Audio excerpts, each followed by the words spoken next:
The Office of Special Education here at the New Mexico Public Education Department is brand new. The office was established by our governor, Michelle Lujan Grisham, through an executive order in 2023.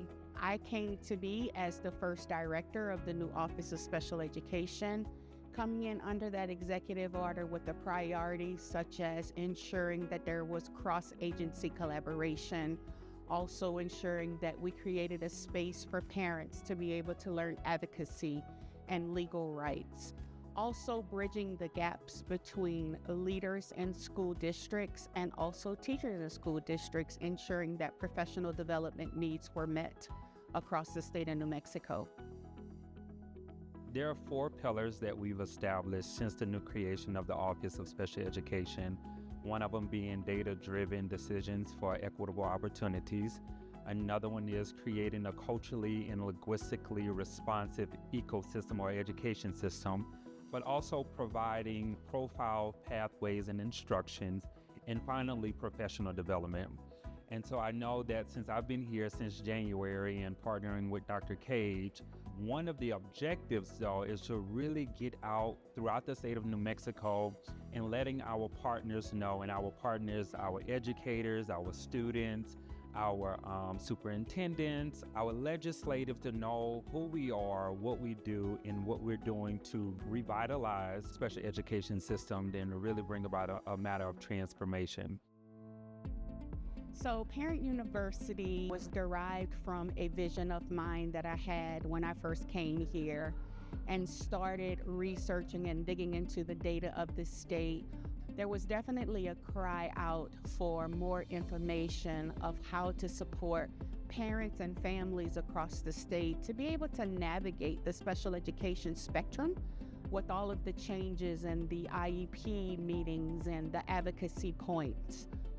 The format of Parent University goes between a large group as well as breakout sessions. So for the large group, we had 2 panel discussions where we brought in national speakers to really highlight best practices and offer advice to parents on how they can build a collaborative network to advocate for their students, as well as just down on the ground advice of, talk to your teachers, talk to your special education director. Here's questions to ask. Here's how to approach those conversations.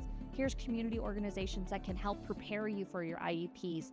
Because we know IEPs, they are a big meeting, and they have a lot of information that if you are not from that background, you may not always understand what they're asking, but we want parents to feel educated. We want them to know their rights. We want them to know how to support their students. And so this is what these learning opportunities are for, is to help parents with those skills and to give them that knowledge and to give them that power back, because parents have so much power. And we want them to know how to advocate for themselves and for their students. Our son just started in public education, and he is a special needs child, so we wanted to make sure that we could best advocate for him in the system. We did our first IEP 2 months ago, and we had no idea what we were getting into, what legalities there were, what legal rights we had as parents, and how to fight for what was right for him. So when the opportunity presented itself to come up here to Parent University, we couldn't turn it down. Living in a small area, everything's like limited, and coming here, you're like, oh, I'm not alone. I'm not the only one here. When Dr. Cage was opening up, I literally got tears in my eyes because I said, I'm not alone. I am not alone. Our struggles that we endure with our kids, we're not alone. There's other parents like us. So I appreciate this opportunity to network and meet other people, and we can support each other in this journey.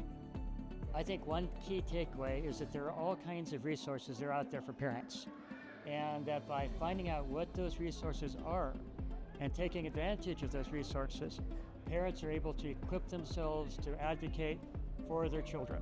So knowing those resources is a really critical first step.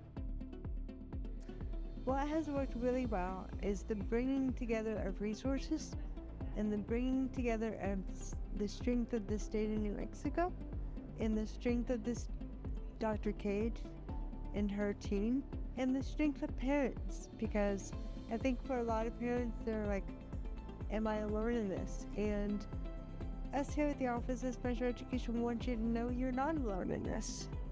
When you enter into the disability community, you enter into a wealth of strength and a wealth of advocacy And so I'm really excited to see the culture of what Parent University has to offer and what our state has to offer our parents and our students.